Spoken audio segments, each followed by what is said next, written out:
मेरठ में सौरभ हत्याकांड में पुलिस की कार्रवाई तेज है। इन सब के बीच में लगातार खुलासे हो रहे हैं। जांच का दायरा अब यूपी के से बाहर हिमाचल प्रदेश तक पहुंच चुका है। पुलिस की एक टीम उन शहरों में गई है जहां पर कत्ल के आरोपी मुस्कान और साहिल हत्या के बाद चले गए थे। लेकिन इस वारदात के बाद से बहुत सारे अहम सवाल उठ रहे हैं। सवाल रिश्तों को लेकर, सवाल आए दिन सामने आ रहे ऐसी वारदातों को लेकर। इस 1 घंटे के बुलेटिन में हम तमाम मुद्दों पर बातचीत करेंगे, लेकिन उससे पहले एक रिपोर्ट आपको दिखाते हैं।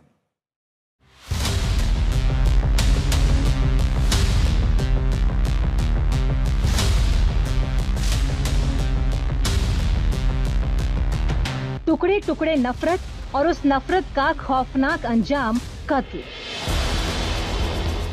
हत्या उस हमसफर का जो 9 साल से साथ फेरों का वादा निभा रहा था। मर्डर उस जीवन साथी का जिसने अपनी पत्नी से बेइंतहा प्यार किया, शादी की और अब एक प्यारी सी बिटिया भी है।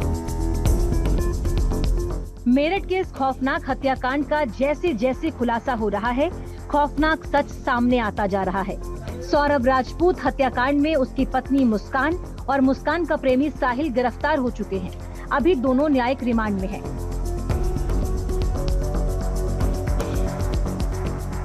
मुस्कान और साहिल ने मिलकर जो किया है उससे हर कोई हैरान है। दोनों की असलियत पोस्टमार्टम रिपोर्ट से आई है। रिपोर्ट से पता चला है कि सौरभ राजपूत का बेरहमी से कत्ल किया गया। चाकू मारकर उसकी हत्या की गई। हत्या के बाद आरोपियों ने गर्दन और हाथों को काटा। शरीर पर गंभीर चोट के 3 निशान हैं। गर्दन और कलाइयों पर चोट है। शरीर पर कई जगहों पर खरोच है। कि पोस्टमार्टम में जो बॉडी किया गया था सौरभ जी का, वो लगभग 2 से 3 हफ्ते पुरानी लग रही है। और उसमें जो बोन थी या विसरा थे वो भी झुलमुल हो गए थे। हड्डी जो दांत होते हैं वो भी शायद ढीले हो गए थे और शायद कई टुकड़ों में बॉडी विभाजित थी और ब्रेन में वाइटल ऑर्गन्स में खून न पहुंचने की वजह से मौत हो सकती है। इसमें शॉक एंड हेमरेज वाली बात हो सकती है, जैसे इन केसों में होता है। 2016 में सौरभ राजपूत और मुस्कान ने लव मैरिज की थी। अब सौरभ मुस्कान को अपने घर वालों से अलग दूसरे घर में रखता था। खुद लंदन में कमा रहा था। लेकिन इसी बीच 2019 में मुस्कान की जिंदगी में उसके स्कूल के दोस्त साहिल की एंट्री होती है। दोनों करीब आते हैं।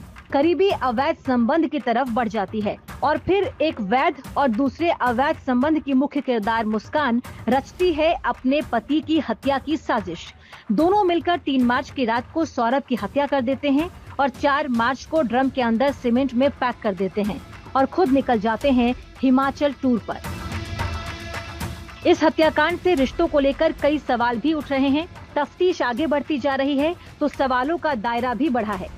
सवाल है कि क्या मुस्कान साहिल के अवैध संबंध के बारे में जानकारी होना ही सौरभ की हत्या की वजह बनी, या फिर सौरभ और मुस्कान में आपसी कलह कत्ल की वजह रही।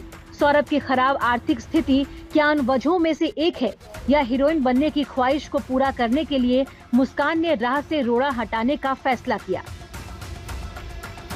सौरभ ने 2021 में इसमें डाइवोर्स भी फाइल किया था, परंतु परिजनों द्वारा इनको समझा बुझा दिया गया था। जो मुस्कान है उसको जब पूछताछ की तो उसने बताया कि साहिल थोड़ा शराबी किस्म का था, शराब पीता था, जिसको लेके ऐतराज था इसको। उनकी आपस में झड़प भी होती रहती थी। फाइनेंशियली कंडीशन इसकी अच्छी नहीं थी, क्योंकि जो मुस्कान है वाइफ, उनके पिता वही इनका पूरा खर्चा उठाते थे, किराए पे पैसे देते थे और छोटे मोटे जो भी खर्चे होते थे वो दिया करते थे।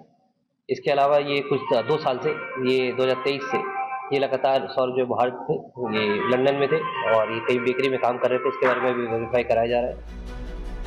इस संगीन वारदात के बाद से वर्तमान सामाजिक ताने बाने पर भी सवालिया निशान उठ रहे हैं। क्या रिश्तों की डोर इतनी कमजोर होती जा रही है? आज के परिवेश में क्या एक दूसरे पर भरोसा इतना बेसहारा है? आखिर क्यों ऐसी दरार बढ़ती जा रही है? मेरठ से उस्मान चौधरी के साथ आज तक ब्यूरो।